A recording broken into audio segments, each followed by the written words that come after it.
सर्वेभ्यो नमो नमः। नमस्कार। सरल संस्कृत सुगम संस्कृत में आपका स्वागत है और मैं हूं प्रतिभा दीक्षित। संज्ञाओं के अंतर्गत हम अभी तक इत संज्ञा, संहिता संज्ञा, सवर्ण संज्ञा, उदात्त, अनुदात्त, स्वरित इत्यादि संज्ञाओं को पढ़ चुके हैं। पूर्व में इससे संबंधित 2 वीडियोस अपलोड किए जा चुके हैं। अगर आपने पूर्व में अपलोडेड वीडियो नहीं देखे हैं तो इस वीडियो के डिस्क्रिप्शन बॉक्स में उनका लिंक दिया गया है, प्लेलिस्ट का लिंक दिया गया है। आप 3rd ग्रेड संस्कृत नाम की प्लेलिस्ट से पूर्व में अपलोडेड वीडियोस देख सकते हैं। इसके अतिरिक्त अगर आप इनके अतिरिक्त भी कोई विषय देखना चाहते हैं तो बहुत सारे विषय चैनल पर उपलब्ध हैं। 250-300 वीडियो पूर्व में चैनल पर अपलोडेड हैं, जिनके लिए अलग अलग प्लेलिस्ट बनाई गई है आपकी सुविधा के लिए। तो जिस भी विषय से संबंधित, मान लीजिए व्याकरण, दर्शन, साहित्य, लौकिक साहित्य, वैदिक साहित्य, काव्यशास्त्र, छंद, अलंकार, किसी भी विषय से संबंधित वीडियो आप देखना चाहते हैं तो आप प्लेलिस्ट में जाइए, वहां से आपको आपके काम से संबंधित वीडियोस मिल सकते हैं। आज का जो ये वीडियो है इसमें हम उच्चारण स्थानों के विषय में बात करेंगे। हालांकि बहुत बार हम पूर्व में इन विषयों को पढ़ चुके हैं, लेकिन जिस तरीके के प्रश्न उच्चारण स्थानों से पूछे जाते हैं, बहुत आसान सा विषय होने के बाद भी कई बार विद्यार्थी इनमें कंफ्यूज हो जाता है या लापरवाही की वजह से इससे संबंधित जो प्रश्न हैं उनको गलत कर देता है। तो आज हम इन उच्चारण स्थानों को अच्छे से रिवाइज करने वाले हैं, पढ़ने वाले हैं। जो उच्चारण स्थान है वो 7 हैं। उच्चारण स्थान क्या है, सबसे पहले हम ये बात करें तो वर्णों का जो उत्पत्ति स्थल है वो उनका उच्चारण स्थान कहलाता है। जहाँ से वर्णों की उत्पत्ति होती है ऐसा माना जाता है, वो उनका उच्चारण स्थान होता है। संस्कृत में कुल 7 उच्चारण स्थान माने गए हैं। पाणिनीय व्याकरण में 7 उच्चारण स्थान है, लेकिन पाणिनि ने, ये जो व्याकरण परंपरा है इसमें 7 उच्चारण स्थान माने गए हैं, लेकिन पाणिनि ने ही एक अन्य पुस्तक भी लिखी है, पाणिनीय शिक्षा। इसमें जो पाणिनि है वो उरस को अर्थात हृदय को भी एक उच्चारण स्थान मानते हैं। तो पाणिनीय शिक्षा के अनुसार अगर आपसे पूछा जाए, स्पेशली इस तरीके का प्रश्न पूछा जाए कि पाणिनीय शिक्षा के अनुसार उच्चारण स्थान कितने हैं, तो आप बताएंगे 8 हैं। कौन सा एक अतिरिक्त उच्चारण स्थान पाणिनि मानते हैं, उरस मानते हैं। इसके अतिरिक्त अगर आपसे सामान्य प्रश्न पूछा जाए कि कितने संस्कृत में उच्चारण स्थान है, तो 7 उच्चारण स्थान संस्कृत में माने गए हैं। हालांकि 11 जो सूत्र हैं वो हमको उच्चारण स्थानों से संबंधित प्राप्त होते हैं, लेकिन कई वर्ण ऐसे हैं जो 2 उच्चारण स्थानों से उच्चारित होते हैं, तो उनके लिए वो अलग से सूत्र दिए गए हैं। उच्चारण स्थानों की बात करें तो वो 7 ही हैं। कौन कौन से 7 हैं? कंठ है, तालु है, मूर्धा है, दंत है, ओष्ठ है, नासिका और जिह्वामूल। ये 7 उच्चारण स्थान आपको याद रखने हैं। ये ही संस्कृत में उच्चारण स्थान माने गए हैं। अब कौन सा वर्ण कौन से उच्चारण स्थान से उच्चारित होता है, इसके लिए बहुत ही आसान तरीका है। आप सूत्रों को याद रखिए। बहुत सिंपल से 11 सूत्र दिए गए हैं उच्चारण स्थानों से संबंधित। तो अलग अलग वर्ण को रटने से अच्छा है कि आप एक एक सूत्र याद कर लें। जैसे सबसे पहले हम बात करते हैं कंठ के विषय में, तो कंठ से संबंधित सूत्र है अकुह विसर्जनीया नाम कंठः। अकुह और विसर्जनीय, इनका जो उच्चारण स्थान होता है वो कंठ होता है। अब अकुह में क्या क्या आते हैं? एक तो ये है कु अर्थात का वर्ग, ह और विसर्ग। तो कौन कौन हो जाएंगे? हो जाएगा कवर्ग, क ख ग घ ङ, पूरे कवर्ग का, ह का और विसर्ग का। इनका उच्चारण स्थान क्या होता है? इनका उच्चारण स्थान कंठ होता है। ये कंठ से उच्चारित किए जाते हैं। इन वर्णों की उत्पत्ति कंठ में होती है। तो अच्छे से आपको ध्यान रखना है, अकुह विसर्जनीया नाम कंठः। दूसरा उच्चारण स्थान है तालु। तालु से कौन कौन से वर्ण उच्चारित होते हैं, तो इसके संबंध में सूत्र है इचु यशानाम तालु। ई जो स्वर है इसका उच्चारण, चवर्ग का उच्चारण, चवर्ग में च छ ज झ ञ, य का और श का, इनका उच्चारण स्थान तालु होता है। तो कितने हो जाएंगे? ई चवर्ग के 5 वर्ण, य और श, इन सभी का उच्चारण स्थान का क्या होता है? तालु होता है। तीसरा उच्चारण स्थान है मूर्धा। मूर्धा ऋटु रसाणाम मूर्धा। री का जो री स्वर है इसका, टवर्ग का, र का और श का, ये जो षटकोण वाला श है इसका। तो री, ट वर्ग, र और श इनका उच्चारण स्थान मूर्धा माना जाता है, इनका उच्चारण मूर्धा से किया जाता है। अगला उच्चारण स्थान है दंत। तो दंत के संबंध में सूत्र है ऋतु लसानाम दंता। री क्या है? री स्वर है, तो री का, त वर्ग का, त थ द ध न का, ल का और स का इनका उच्चारण स्थान दंत होते हैं, इनका उच्चारण स्थान दंतों से किया जाता है। तो री और ल दोनों का ही उच्चारण स्थान क्या है? दंत होता है, आपको ये ध्यान रखना है। अगला उच्चारण स्थान है ओष्ठ। ओष्ठ के संबंध में सूत्र है उपदमानिया नाम ओष्ठौ। ऊ का कौन सा स्वर? ऊ। पू अर्थात प वर्ग का, प फ ब भ म का और उपदमानीय नाम, उपदमानीय का, उपदमानीय कौन से होते हैं? प और फ, इन दोनों से पूर्व जब अर्ध विसर्ग होता है तो वो उपदमानीय कहलाते हैं। ये उपदमानीय हो जाएगा और ये उपदमानीय हो जाएगा। तो इस प्रकार से ये जो अर्ध विसर्ग वाले पद हैं ये वैदिक संस्कृत में देखने को मिलते थे। तो जहाँ पर उपदमानीय हो, पवर्ग का कोई भी वर्ण हो और ऊ हो, तो इनका उच्चारण स्थान ओष्ठ से किया जाता है, इनका उच्चारण स्थान ओष्ठ होता है। नासिका, नासिका से किस किस का उच्चारण होता है? तो यमंगणाना नाम नासिका च, य, मंग, ग, ण और न सभी वर्गों के जो पांचवे वर्ण हैं, ये चवर्ग का पंचम वर्ण है। म किस में होता है? पवर्ग का पंचम वर्ण है। ग कवर्ग का पंचम वर्ण है। ण टवर्ग का पंचम वर्ग है वर्ण है और न तवर्ग का पंचम वर्ण है। तो प्रत्येक वर्ग के जो पंचम वर्ण है उनका उच्चारण कहाँ से किया जाता है? नासिका से किया जाता है। नासिका च, इनको नासिका से भी उच्चारित किया जाता है। तो नासिका से भी का क्या तात्पर्य है?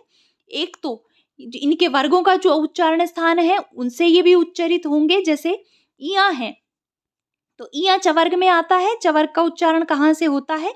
इचु यशानाम तालु से।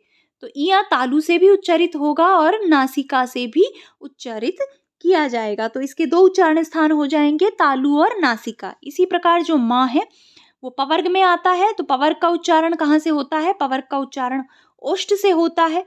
तो माँ जो है वो ओष्ठ से भी उच्चारित होगा और नासिका से भी उच्चारित होगा। इसके दो उच्चारण स्थान हो जाएंगे, ओष्ठ और नासिका। इसी प्रकार ग है, तो ग कवर्ग का वर्ण है, कवर्ग का उच्चारण कहाँ से होता है?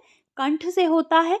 तो ग के दो उच्चारण स्थान हो जाएंगे, कंठ और नासिका। इसी प्रकार ण है, टवर्ग का वर्ण है, टवर्ग का पंचम वर्ण है, तो ये मूर्धा से भी होगा और नासिका से भी इसका उच्चारण किया जाएगा। इसी प्रकार न है, तो न तवर्ग का पंचम वर्ण है, तवर्ग का पंचम वर्ण होने के कारण ये दंत से भी होगा और नासिका से भी उच्चारित होगा।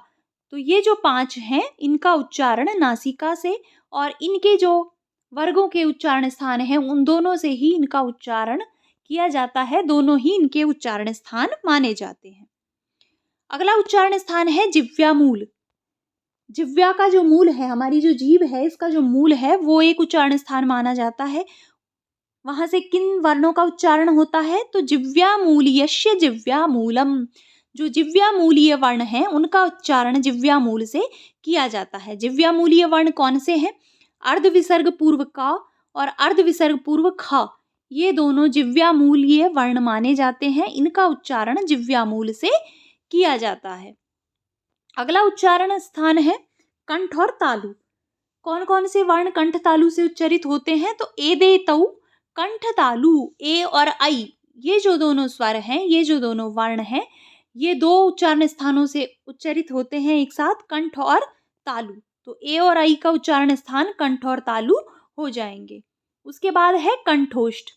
कंठोष्ठ से संबंधित सूत्र है ओदो तऊ कंठोष्ठम।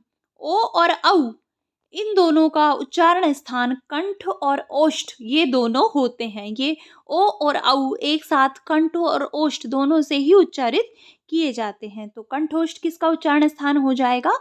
ओ और औ का। उसके बाद है दंतोष्ठ। दंतोष्ठ किसका उच्चारण स्थान होता है? वकार का, केवल एक वर्ण है व, उसका उच्चारण दंत और ओष्ठ दोनों से किया जाता है। इससे संबंधित सूत्र है वकारस्य दंतोष्ठम। और एक और है नासिका के संबंध में सूत्र, वो क्या है? नासिका अनुस्वारस्य। अनुस्वार जो होता है, कहीं पर भी अगर अनुस्वार का प्रयोग किया जाए तो उस अनुस्वार का उच्चारण नासिका से ही होता है। जहाँ पर भी अनुस्वार हो, जैसे इस तरीके से ये है, तो हम इसका उच्चारण शांत नासिका से ही करते हैं। इस तरीके से इसका उच्चारण होता है। तो नासिका अनुस्वारस्य, नासिका से संबंधित दो सूत्र हैं, एक तो यमंगणानाम नासिका च और एक नासिका अनुस्वारस्य। तो इस तरीके से ये सभी उच्चारण स्थान हैं, उनसे उच्चारित होने वाले वर्ण हैं। अब इन सभी से हम कुछ निष्कर्ष निकालते हैं, कुछ चीज़ें हमारे सामने आती हैं कि कितने ऐसे वर्ण हैं जो दो उच्चारण स्थानों से उच्चारित होते हैं, कितने ऐसे वर्ण हैं जो एक उच्चारण स्थानों से उच्चारित होते हैं। तो सबसे पहले बात करते हैं हम दो उच्चारण स्थान वाले वर्णों की। दो उच्चारण स्थानों से उच्चारित होने वाले वर्ण कितने हैं? कुल 10 ऐसे वर्ण हैं जो दो उच्चारण स्थानों से उच्चारित होते हैं। कौन कौन से? ए और आई, ये दोनों कंठ तालु से होते हैं। ए देतऊ कंठ तालु, औदोतऊ कंठोष्ठम। तो ये कंठ तालु से होते हैं दोनों, ये कंठोष्ठ से होते हैं, और वकार होता है दंतोष्ठ से। 5 हो गए ये। इसके अलावा ये जो पांचों वर्ण हैं, ये मैं आपको समझा चुकी हूँ, दो उच्चारण स्थानों से उच्चारित होते हैं। एक तो जो इनके वर्ग का उच्चारण स्थान है उससे, और दूसरा नासिका से। तो 5 ये हो जाएंगे, 1 2 3 4 5, और ये हो जाएंगे 1 2 3 4 5। तो कुल कितने ऐसे वर्ण हैं? 10 वर्ण। कुल 10 वर्ण हैं जो दो उच्चारण स्थानों से उच्चारित होते हैं। अगला हम बात करें विसर्ग और अर्ध विसर्ग की। देखिए, विसर्ग का हालांकि उच्चारण स्थान कंठ बताया गया है, लेकिन विसर्ग जो है वो किसी स्वर पर आश्रित होता है। अकेले विसर्ग का प्रयोग अलग से नहीं होता, स्वर पर होता है। जैसे रामः है, यहाँ पर अ पर विसर्ग है। जैसे गुरु है, यहाँ पर ऊ पर विसर्ग है, तो ये स्वर पर आश्रित होता है ना विसर्ग। तो विसर्ग और अर्ध विसर्ग के संबंध में ऐसा कहा जाता है कि ये जिस स्वर पर आश्रित होते हैं उसके अनुसार इनका उच्चारण स्थान परिवर्तित हो जाता है। हालांकि जो विसर्ग है उसको कंठ से उच्चारित अह, इस तरह से हम इसकी साउंड देते हैं, ह की साउंड, रामः। तो हालांकि कंठ से होगा और अ भी कंठ से होगा, तो यहाँ पर तो कोई परेशानी नहीं है। लेकिन जैसे ऊ है, तो ऊ जो है उसके अनुसार ये जो विसर्ग है ऊपर आश्रित है, इसलिए इसका उच्चारण स्थान स्वर के अनुसार परिवर्तित हो जाता है। विसर्ग और अर्ध विसर्ग जिस स्वर पर आश्रित होते हैं उसके अनुसार इनका उच्चारण स्थान परिवर्तित हो जाता है, ऐसा माना जाता है। यम वर्णों की अगर बात करें, वर्णों के संबंध में पूर्व में हम बहुत डिटेल में पढ़ चुके हैं चैनल पर। संस्कृत व्याकरण की प्लेलिस्ट में आपको बहुत सारे वीडियो मिलेंगे संज्ञा प्रकरण से संबंधित। हमने वर्ण भी वहाँ पर पढ़े हैं। वर्ण विचार में यम वर्ण कौन से होते हैं इसके संबंध में भी हमने डिटेल से बात की है। तो जो यम वर्ण है, उन यम वर्णों का जो उच्चारण स्थान है वो नासिका माना जाता है। तो नासिका देखिए, अनुस्वार नासिका से होता है उच्चारित, यम वर्ण नासिका से होते हैं। इसके अलावा प्रत्येक वर्ग के पंचम वर्ण नासिका से ही उच्चारित होते हैं। तो यम वर्ण के संबंध में कई बार प्रश्न पूछ लिया जाता है, क्योंकि ये थोड़ा सा विशेष है, स्पेशल है, कॉमन नहीं है। इसके संबंध में विद्यार्थी भूल भी जाता है या इस पर ध्यान भी नहीं देता। तो आपको ध्यान रखना है यम वर्णों का उच्चारण कहाँ से होता है। यम वर्णों का उच्चारण नासिका से किया जाता है। अब बात करें एक उच्चारण स्थान वाले वर्णों की, तो जो 32 वर्ण हैं जो बचे हुए हैं 10 के अतिरिक्त, उनका उच्चारण कहाँ से होता है? एक उच्चारण स्थानों से होता है। इसके अतिरिक्त विसर्ग, अर्ध विसर्ग जिनमें कि जिव्यामूलीय उपदमानीय आते हैं और अनुस्वार आते हैं, ये भी एक उच्चारण स्थान से ही उच्चारित होते हैं, ऐसा इनके संबंध में माना जाता है। तो ये सभी उच्चारण स्थानों से संबंधित बातें हैं, हर तरीके से आपको ध्यान रखना है। अब इसमें बीच में से कहीं से भी कोई भी वर्ण आपको दिया जा सकता है, पूछा जा सकता है। जैसे आपको दे दिया ड, दे दिया कि ड का उच्चारण स्थान, द का उच्चारण स्थान बताओ, तो आपको थोड़ा सा कॉन्शियस माइंड से काम करना है। द का तात्पर्य तवर्ग पूछ रहा है, और तवर्ग का उच्चारण स्थान दंत से होता है, तो द का उच्चारण भी दंत से ही होगा। तो इस तरीके के प्रश्न यहाँ से पूछे जा सकते हैं। उच्चारण स्थान चूंकि अलग से आपके सिलेबस में टॉपिक दिया गया है, इसलिए निश्चित रूप से यहाँ से प्रश्न पूछा जाएगा। आपको अच्छे तरीके से सारे उच्चारण स्थानों को हर तरीके से, हर प्रकार से याद रखना है। प्रश्न को समझना है कि परीक्षा में किस तरीके से पूछा गया है, और उसके अनुसार ही आपको अपना उत्तर देना है। तो ये है उच्चारण स्थानों से संबंधित सारा विषय। जिसको कि हमने बहुत अच्छे तरीके से पढ़ा है। इसके अतिरिक्त अगर आप यत्नों के संबंध में, बाह्य यत्न और आभ्यंतर प्रयत्न, इनके संबंध में अलग से पढ़ना चाहते हैं तो आप कमेंट कर दीजिए। उसके लिए भी फिर मैं एक छोटा-सा वीडियो आपके लिए लेकर आऊँगी। आज के लिए इतना ही, इस वीडियो को यहीं पे समाप्त करते हैं। लेकिन जाने से पहले अगर आपको ये वीडियो पसंद आया है तो आप इसे लाइक कर दें, अपने मित्रों के साथ इसे अधिक से अधिक शेयर कर दें। और अगर आप चैनल पर नए हैं या आपने अभी तक चैनल को सब्सक्राइब नहीं किया है तो चैनल को सब्सक्राइब कर लें और बेल आइकन को भी प्रेस कर दें ताकि आगे आने वाले वीडियोज़ की नोटिफिकेशंस आपको मिल सकें। तो मिलेंगे नेक्स्ट वीडियो में। धन्यवाद।